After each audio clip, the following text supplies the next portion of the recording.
comme pour les fêtes de Noël, les citoyens espèrent passer tranquillement les fêtes de fin d'année et faire place à une nouvelle année apportant paix et prospérité.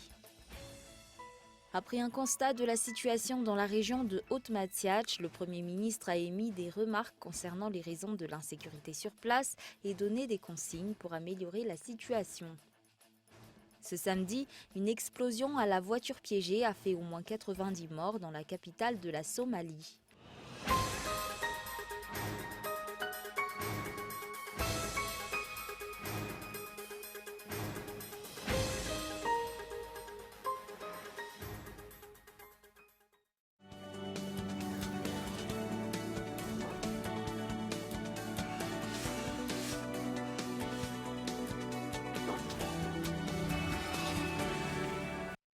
Geox, Puma, San Marina, Unisa, Tamaris, Guess, Minelli, JB Martin, Adidas, Fossil, Asics, New Balance et Ralph Lauren. Boutique Le Coin des Marques, un grand choix de parfums, montres, sacs et chaussures de marque. Alors, venez découvrir notre boutique Le Coin des Marques, des articles de marque pour hommes, femmes et enfants. Le Coin des Marques à Faravouch, téléphone 033 71 848 68.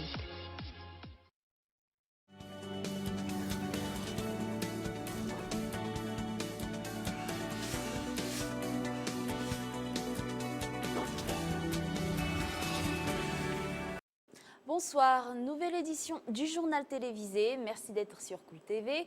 Dans l'actualité aujourd'hui à Madagascar, la célébration des fêtes de Noël s'est faite dans le calme cette année. Ce que les citoyens espèrent actuellement, c'est de passer tranquillement la fin d'année et que cette dernière fasse place à une nouvelle année empreinte de prospérité. Les détails dans l'éditorial de Gaëtan Andjetslav.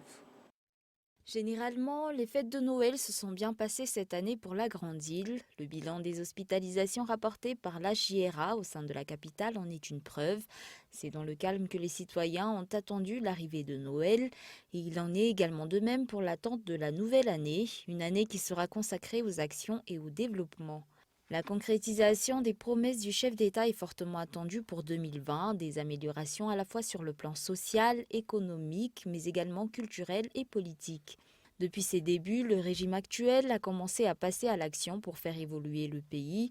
La restauration de la sécurité, l'éducation, la santé, la circulation, par le biais de plusieurs réhabilitations d'infrastructures routières, se sont retrouvés parmi les points placés en priorité. Les dirigeants ont également essayé de faire des efforts pour rétablir l'ordre sur le plan politique, ce domaine qui est en grande partie responsable de la pauvreté et des crises qui se sont succédées au sein du pays. Une meilleure politique de gestion a été mise en place, accélérant ainsi les traitements de dossiers au niveau des diverses institutions publiques. Les dirigeants ont également fait des efforts pour émettre une nouvelle vision de la politique en tant que telle. Actuellement, le peuple a appris à tirer des leçons du passé et n'accepte plus de céder aux fausses promesses. Un fait prouvé par ce qui s'est passé aujourd'hui lors de la déposition effectuée par le parti Team au Conseil d'État.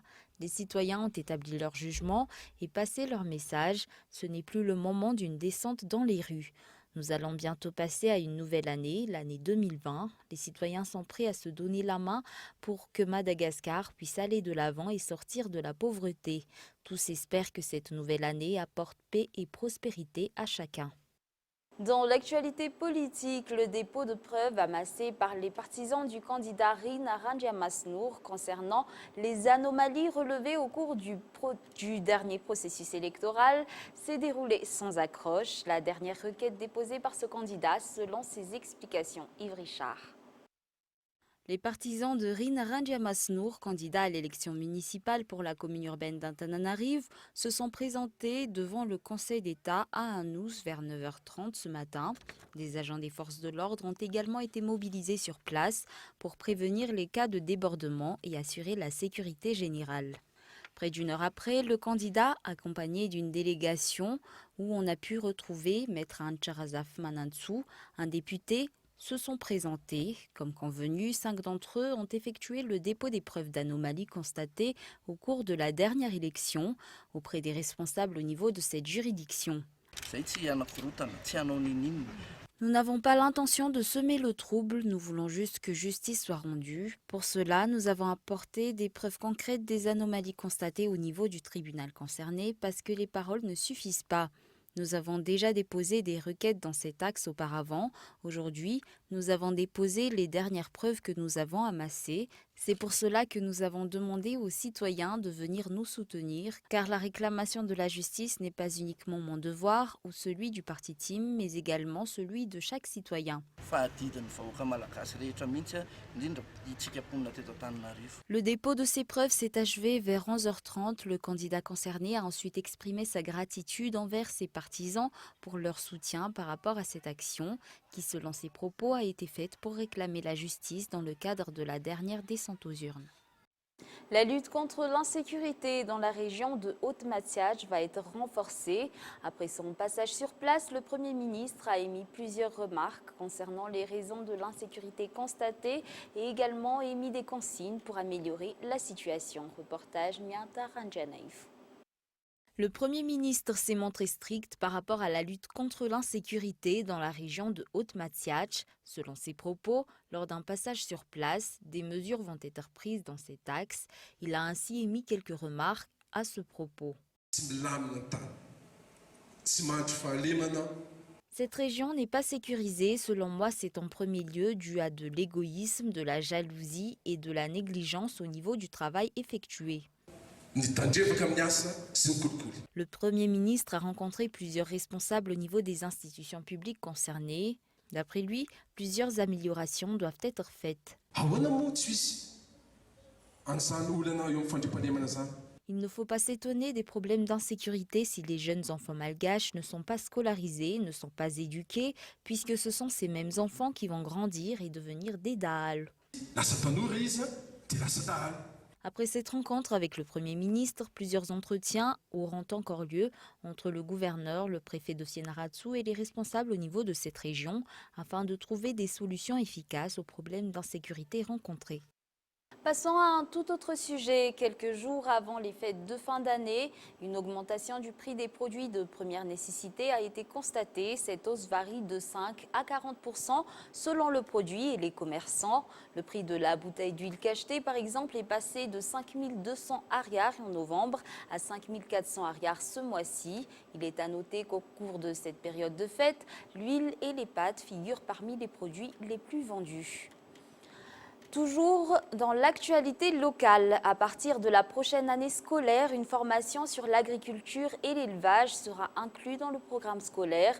Une initiative qui a vu le jour grâce à une collaboration entre le ministère de l'Éducation nationale, de l'enseignement technique et professionnel, le ministère de l'Agriculture, de l'élevage et de la pêche et Formaprod au programme de formation professionnelle et d'amélioration de la productivité agricole.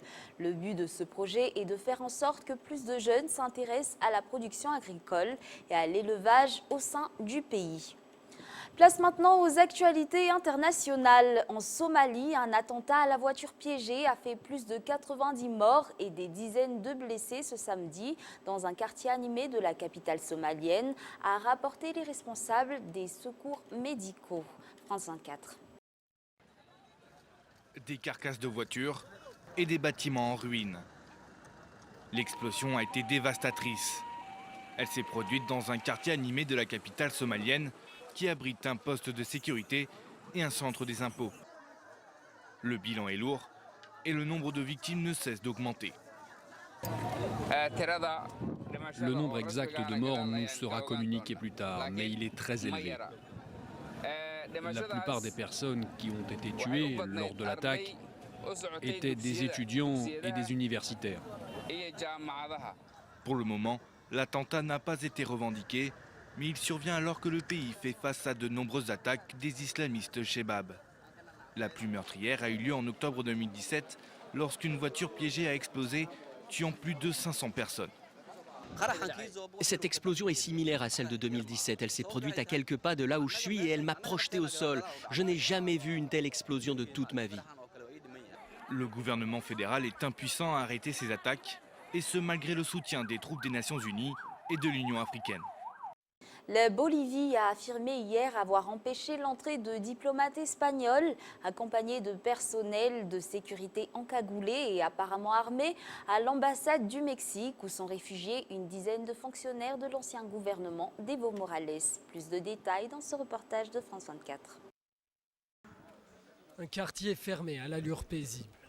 Pourtant, derrière ces barrières, la police bolivienne surveille de très près l'ambassade du Mexique à La Paz. L'enceinte est au cœur d'un conflit diplomatique qui dure depuis plusieurs semaines. Une douzaine de fonctionnaires de l'ancien gouvernement d'Evo Morales y ont trouvé refuge. Plusieurs sont sous le coup d'un mandat d'arrêt de la justice bolivienne. Ce vendredi, un nouvel acteur, l'Espagne, s'est immiscé dans la crise. Des diplomates espagnols accompagnés d'hommes cagoulés et apparemment armés ont tenté de pénétrer dans le bâtiment. La police bolivienne a rempli sa mission. Elle a empêché l'entrée de véhicules dans le bâtiment à cause de la présence d'hommes encagoulés qui représentaient une menace potentielle. Parmi les différentes hypothèses, les diplomates espagnols pourraient avoir tenté d'exfiltrer les membres de l'ancien gouvernement d'Evo Morales. Le ministère des Affaires étrangères bolivien va envoyer un courrier au ministère des Affaires étrangères du Royaume d'Espagne pour dénoncer ces abus. En novembre, l'ancien président bolivien avait trouvé refuge au Mexique, quelques jours après sa démission sous la pression de la rue, puis de l'armée bolivienne. Depuis, Evo Morales s'est installé en Argentine, mais les relations entre Mexico et La Paz restent très tendues.